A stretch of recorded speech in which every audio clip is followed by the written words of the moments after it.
Star heroines glamour పాత్రల కంటే ఎక్కువ లేడీ ఓరియంటెడ్ సినిమాలపైనే ఆసక్తి కనబరుస్తున్నారు.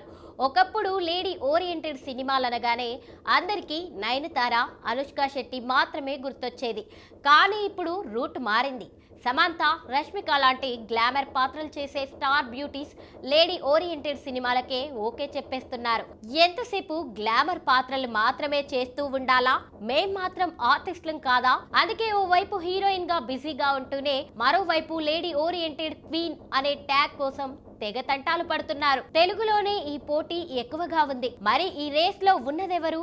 ఇండస్ట్రీలో హీరోయిన్ల మధ్య ఫైట్ మామూలుగా లేదిప్పుడు. ఒకరిని మించి మరొకరు లేడీ బాస్ టైటిల్ కోసం పోటీ పడుతున్నారు. మొన్నటి వరకు అనుష్క, నయనతార లాంటి ఒకరిద్దరు బ్యూటీస్ మాత్రమే ఎక్కువగా లేడీ ఓరియంటెడ్ సినిమాలు చేసేవాళ్ళు. కానీ ఇప్పుడు అలా కాదు.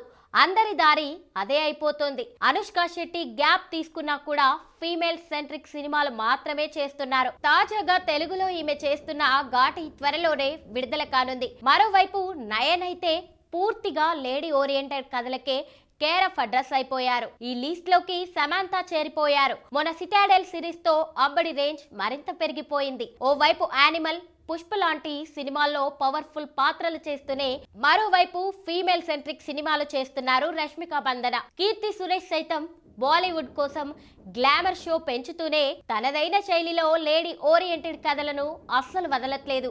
రెయిన్బో, గర్ల్ ఫ్రెండ్ అంటూ సినిమాలు చేస్తున్నారు. అనుపమ పరమేశ్వరన్ కూడా టిల్లు స్క్వేర్ తర్వాత లేడీ ఓరియంటెడ్ కథ పరదా ఓకే చేశారు. ప్రస్తుతం ఇది సెట్స్ పై ఉంది. ఇక తమన్నా ఓదెల్లా 2 అంటూ వచ్చేస్తున్నారు. సాయి పల్లవి కూడా ఛాన్స్ దొరికిన ప్రతిసారి తన సత్తా చూపిస్తున్నారు. వీళ్ళంతా లేడీ ఓరియంటెడ్ క్వీన్ ముద్ర కోసం ట్రై చేస్తున్నారు.